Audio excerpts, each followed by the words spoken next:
ഇന്ന് നമ്മൾ ഡിസ്കസ് ചെയ്യാൻ പോകുന്നത് സെക്യൂരിറ്റി അനാലിസിസ് എന്ന പുതിയൊരു ചാപ്റ്ററാണ്. സെക്യൂരിറ്റി അനാലിസിസ് എന്ന് പറഞ്ഞാൽ analysis of financial instruments. The financial instrument may be ഡെപ്റ്റ് securities, equity or preference share. ഇതൊന്നും അല്ലെങ്കിൽ പുതിയൊരു കോൺസെപ്റ്റായ ഡെറിവേറ്റീവ്സിൻ്റെ ഫോർവേഡ് ആവാം, future, option, swap, anything. Important ആയി മെഷർ ചെയ്യുന്നത് സെക്യൂരിറ്റീസിൻ്റെ റിട്ടേൺ, റിസ്ക്, അതുപോലെ തന്നെ അതിൻ്റെ intrinsic values. So intrinsic value എന്ന് പറഞ്ഞാൽ ഒരു സ്റ്റോക്കിൻ്റെ അല്ലെങ്കിൽ അസറ്റിൻ്റെ കറക്റ്റായിട്ടുള്ള ഒറിജിനുള്ള എമൗണ്ട്. സോ മാർക്കറ്റ് വാല്യൂ അതുപോലെ ഇൻട്രൻസിക് വാല്യൂ രണ്ടാണ്. മാർക്കറ്റ് വാല്യൂ ഒന്നെങ്കിൽ ചിലപ്പോൾ ഓവർ പ്രൈസ്ഡ് ആവാം, അതല്ലെങ്കിൽ അണ്ടർ പ്രൈസ്ഡ് ആവാം. ഇതെങ്ങനെ കണ്ടെത്തുന്നത് വെച്ചാൽ മാർക്കറ്റ് പ്രൈസ് ഇൻട്രൻസിക് വാല്യൂവിന് കൂടുതലാണെങ്കിൽ അത് ഓവർ പ്രൈസ്ഡ് ആണ്. മാർക്കറ്റ് വാല്യൂ ഇൻട്രൻസിക് പ്രൈസിനും കുറവാണെങ്കിൽ അത് അണ്ടർ പ്രൈസ്ഡ് ആണ്. സെക്യൂരിറ്റി മാർക്കറ്റിൽ രണ്ട് അപ്രോച്ചസാണ് ഉള്ളത്. ഒന്ന് ഫണ്ടമെൻ്റൽ അനാലിസിസും മറ്റൊന്നത് ടെക്നിക്കൽ അനാലിസിസും. ഫണ്ടമെൻ്റൽ അനാലിസിസ് എന്ന് വെച്ചാൽ fundamental analysis means we are evaluating the all the factors which can be affected the business. ഒരു ബിസിനസ്സിന് എഫക്റ്റ് ചെയ്യാൻ പറ്റുന്ന എല്ലാ ഫാക്ടേഴ്സിനെ ഇവാലുവേറ്റ് ചെയ്യുന്നതാണ് ഫണ്ടമെൻ്റൽ അനാലിസിസ്.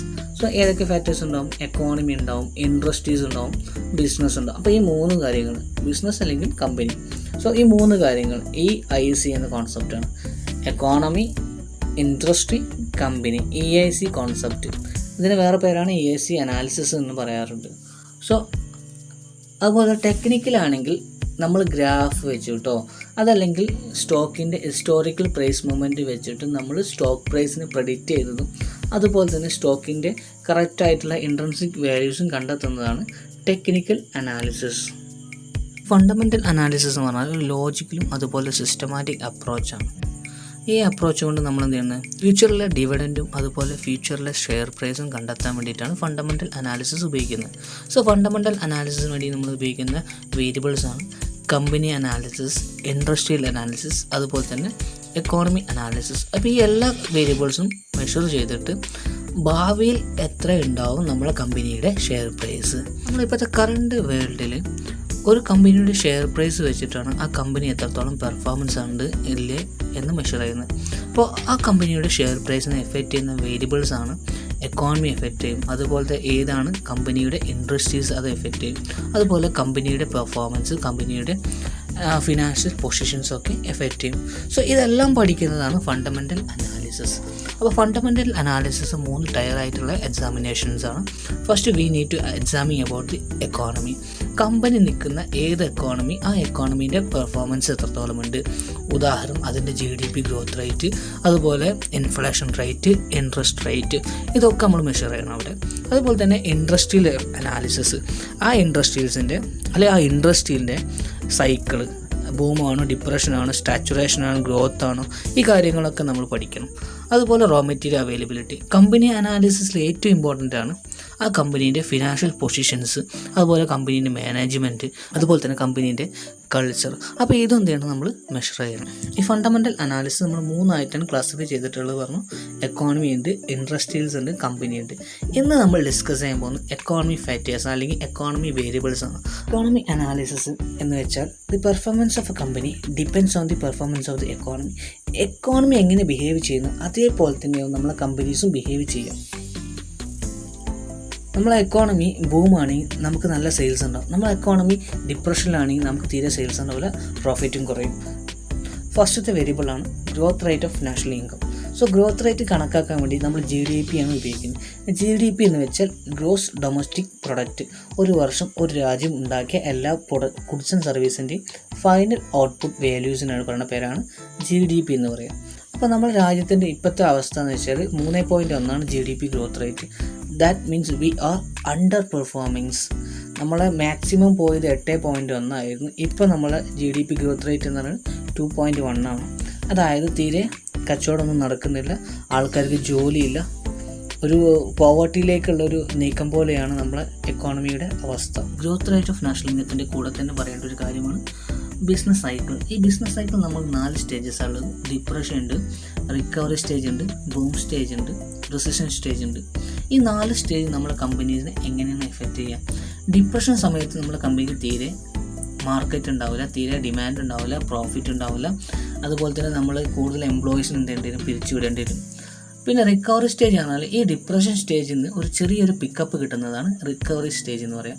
ഈ സമയത്ത് എന്തെങ്കിലും നമുക്ക് കൂടുതൽ ഇൻവെസ്റ്റ്മെൻറ്റ് ഓപ്പർച്യൂണിറ്റി, അതുപോലെ പ്രൊഡക്ഷൻ സ്റ്റാർട്ട് ചെയ്യുന്നു, പിന്നെ നമ്മൾ എംപ്ലോയ്മെൻറ്റ് ഓപ്പർച്യൂണിറ്റി നൽകുന്നതാണ് റിക്കവറി സ്റ്റേജ്. ബൂം പീരീഡ് എന്ന് വെച്ചാൽ ഏറ്റവും ടോപ്പസ്റ്റ് ലെവലാണ് ബൂം പീരീഡ്. ഈ സമയത്ത് ഹൈ ഡിമാൻഡ് ആവും പ്രൊഡക്ട്സിന്, അപ്പോൾ കൂടുതൽ ഇൻവെസ്റ്റ്മെൻറ്റ് നമുക്ക് കിട്ടും, അതുപോലെ തന്നെ കൂടുതൽ പ്രൊഡക്ഷൻ നടത്താം, അതുകൊണ്ട് തന്നെ നമുക്ക് കൂടുതൽ ആൾക്കാർക്ക് ജോലി നൽകാനും സാധിക്കും. ഈ സമയത്താണ് കമ്പനിക്ക് ഏറ്റവും കൂടുതൽ പ്രോഫിറ്റ് കിട്ടുന്നത്. പിന്നെ അടുത്ത സ്റ്റേജാണ് റിസഷൻസ്. ഈ ബൂം പീരീഡ് എന്തെയും ഗ്രാജുവലി സ്ലോ ഡൗൺ ആവും, പിന്നെ എന്തെങ്കിലും ഡിമാൻഡ് കുറയുന്നു, പ്രൊഡക്ഷൻ കുറയുന്നു, അൺഎംപ്ലോയ്മെൻറ്റ് റേറ്റ് കൂടുന്നു. സോ ഇതാണ് ബിസിനസ് സൈക്കിളിൻ്റെ സ്റ്റേജസുകൾ. ഇപ്പോൾ ഇൻഫ്ലേഷൻ കൂടുന്നത് നല്ലതാണോ അതോ ഡിഫ്ലേഷൻ കൂടുന്നതാണോ നല്ലത്? അപ്പോൾ ഡിഫ്ലേഷൻ വെച്ച് നോക്കുകയാണെങ്കിൽ ഇൻഫ്ലേഷനാണ് കൂടുന്നത് നല്ലത്. പക്ഷേ എങ്കിൽ പോലും ഒരു ലിമിറ്റ് വരെ ഇൻഫ്ലേഷൻ കൂടുന്നത് നല്ലതാണ്. അതിനപ്പുറം പോയി കഴിഞ്ഞാൽ ഇൻഫ്ലേഷൻ കൂടുന്നത് നല്ലതല്ല. കാരണം എന്താ വെച്ചാൽ ഇൻഫ്ലേഷൻ എന്ന് പറഞ്ഞാൽ പണപ്പെരുപ്പാണ്. പണപ്പെരുപ്പ് എന്ന് പറഞ്ഞാൽ പണത്തിൻ്റെ വില കുറയുന്നതാണ്. ഇന്ന് 1 രൂപയ്ക്ക് വാങ്ങുന്ന സാധനം നാളെ അത് 2 രൂപയ്ക്ക് കൊടുത്ത് വാങ്ങേണ്ടി വരും. അപ്പോൾ നമുക്ക് സെയിം ഐറ്റം, ഇപ്പോൾ ഒരു സ്പൂൺ ഇന്ന് 1 രൂപ കൊടുത്താൽ മതി, നാളെ ആ സ്പൂണിന് എത്ര കൊടുക്കണം?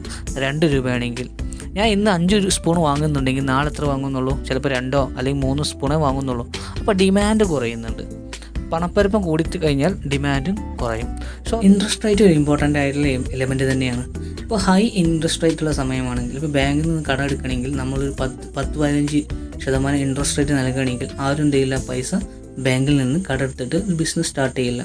അതിന് പകരം ഇൻട്രസ്റ്റ് റേറ്റ് വളരെ കുറവാണെങ്കിൽ എന്ത് ചെയ്യും, ആൾക്കാർ ബാങ്കിൽ നിന്ന് പണം വായ്പയ്ക്ക് എടുത്തിട്ട് അവർ ബിസിനസ് ചെയ്യും. സോ ഇൻട്രസ്റ്റ് റേറ്റിൻ്റെ എമൗണ്ട് കൂടിക്കഴിഞ്ഞാൽ നമ്മൾ എടുക്കുന്ന വായ്പയുടെ കോസ്റ്റ് കൂടും. സോ ആ വായ്പയുടെ കോസ്റ്റ് കൂടിക്കഴിഞ്ഞാൽ എന്തുണ്ടാവും, നമ്മളെ കമ്പനിയുടെ പ്രോഫിറ്റ് കുറയും.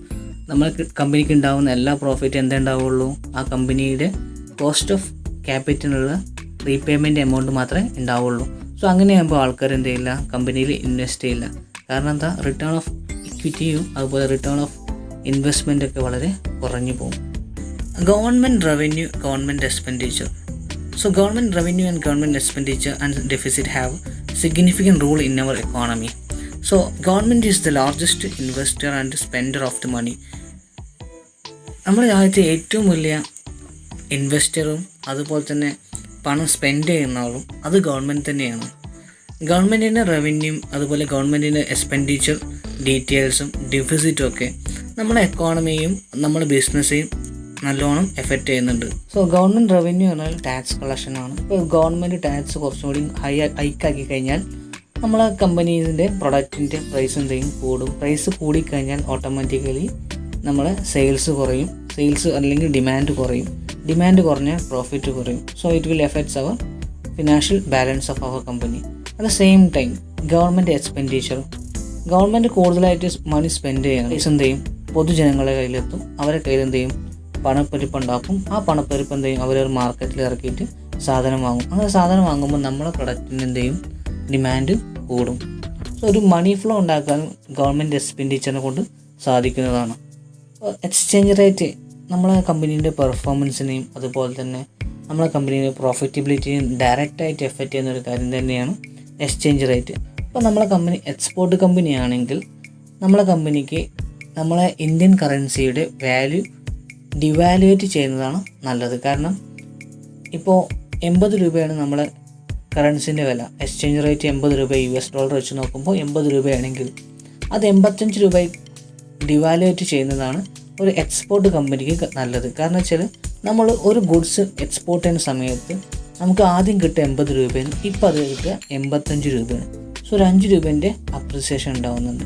പക്ഷേ ഇൻ കേസ് അതൊരു ഇമ്പോർട്ടിങ് കമ്പനിക്കാണെങ്കിലോ, അപ്പോൾ ആദ്യം അവർ 80 രൂപ $1 കൊടുക്കുന്ന പകരം ഇപ്പോൾ എത്ര രൂപ കൊടുക്കണം, 85 രൂപ കൊടുക്കണം. അപ്പോൾ കൂടുതൽ കോസ്റ്റ് കൊടുക്കേണ്ടി വരും. അപ്പോൾ ഈ എക്സ്ചേഞ്ച് റേറ്റ് 2 രീതിയിൽ കൺസേൺ ചെയ്യേണ്ടതാണ്. ഒന്ന് എക്സ്പോർട്ട് ചെയ്യുന്ന കമ്പനീൻ്റെ രീതിയിലും ഒന്ന് ഇമ്പോർട്ട് ചെയ്യുന്ന കമ്പനിയുടെ രീതിയിലും. എക്സ്ചേഞ്ച് റേറ്റ് അപ്രിസിയേഷൻ ചെയ്യുകയാണെങ്കിൽ, എക്സ്ചേഞ്ച് റേറ്റ് അപ്രിഷിയേറ്റ് ചെയ്യുകയാണെങ്കിൽ അത് ഇമ്പോർട്ട് ചെയ്യുന്ന കമ്പനിക്ക് നല്ലതാണ്. പക്ഷേ എക്സ്ചേഞ്ച് റേറ്റ് ഡിവാലുവേറ്റ് ചെയ്യുകയാണെങ്കിൽ അത് എക്സ്പോർട്ട് ചെയ്യുന്ന കമ്പനിക്ക് നല്ലതാണ്. Infrastructure development of N economy depends on very much on the infrastructure availability. നമുക്കറിയാം, ഒരു ഇൻവെസ്റ്റേഴ്സ് ഒരിക്കലും അവരുടെ കമ്പനിയോ അല്ലെങ്കിൽ അവരുടെ ബിസിനസ് പ്ലാൻസോ ഒരു കുഗ്രാമത്തിലോ അതല്ലെങ്കിൽ തീരെ ഇൻഫ്രാസ്ട്രക്ചർ ഇല്ലാത്ത നാട്ടിലോ ബിൽഡ് ചെയ്യില്ല. അതിന് പകരം അവർ എന്ത് ചെയ്യും? ഏറ്റവും നല്ല നിയറസ്റ്റ് എയർപോർട്ടോ നിയറസ്റ്റ് റെയിൽവേ അതുപോലെ തന്നെ നിയറസ്റ്റ് ട്രാൻസ്പോർട്ടേഷൻ പ്ലസ് കമ്മ്യൂണിക്കേഷൻ എല്ലാ പ്ലേസിലും എന്ത് ചെയ്യുള്ളൂ? അവരവരെ കമ്പനീസ് പ്ലാൻ ചെയ്യുള്ളൂ. കാരണം എന്താ വെച്ചാൽ direct access to the world market. അപ്പോൾ ഇൻഫ്രാസ്ട്രക്ചറും ഏറ്റവും ഇമ്പോർട്ടൻസ് ഉണ്ട്. നമ്മൾ ഇൻഫ്രാസ്ട്രക്ചർ എന്തൊക്കെയാണെന്ന് വെച്ചാൽ road railway, airport, seaport, hospitals, അതുപോലെ തന്നെ വൈദ്യുതി, വാട്ടർ, ഇതൊക്കെ മൺസൂൺ. എക്കോണമി ഒരു അഗ്രി ബേസ്ഡ് എക്കോണമി ആയതുകൊണ്ട് തന്നെ ഇന്ത്യയിലെ 75% മുകളിൽ ആൾക്കാരും അഗ്രികൾച്ചർ ബേസ്ഡ് ജോലിയിലാണ് ഏർപ്പെട്ടിരിക്കുന്നത്. ആ വർഷത്തെ മൺസൂണാണ് ആ വർഷത്തെ സക്സസും ഫെയിലിയറും ഒക്കെ ഡിറ്റർമിൻ ചെയ്യുന്നത് തന്നെ. Economy and political stability. ഒരു സ്റ്റഡി ആയിട്ടുള്ള ലോങ് ടേം അതുപോലെ തന്നെ ഗ്രോത്തുള്ള ഗവൺമെൻറ് എക്കോണമി ആവണം ഒരു രാജ്യത്തിൻ്റേത്. എപ്പോൾ വേണമെങ്കിലും ഒരു സിവിൽ വാർ ഉണ്ടാവുന്നതോ അതല്ലെങ്കിൽ കലാമിറ്റീസ് ഉണ്ടാവുന്ന രാജ്യമാണെങ്കിൽ അതിനൊരിക്കലും പൊളിറ്റിക്കൽ സ്റ്റെബിലിറ്റി ഉള്ള രാജ്യം എന്ന് പറയാൻ പറ്റില്ല. ഉദാഹരണത്തിന് ലിബിയ, സിറിയ, ഈ 2 രാജ്യങ്ങളും പെക്യുലാരിറ്റി വെച്ചാൽ അവിടെ ഒരു സിവിൽ വാർ ഉണ്ടായിട്ടുണ്ട്. അവിടുത്തെ നാട്ടുകാർ തന്നെ അങ്ങോട്ടും ഇങ്ങോട്ടും യുദ്ധം ചെയ്തിട്ട് പിന്നെ പ്ലസ് ഇസ്ലാമിക് സ്റ്റേറ്റ് വന്നിട്ട് അവർ യുദ്ധം ചെയ്തിട്ട് അവിടെ പൊളിറ്റിക്കൽ സ്റ്റെബിലിറ്റി അധികം കുറഞ്ഞിട്ടുണ്ട്.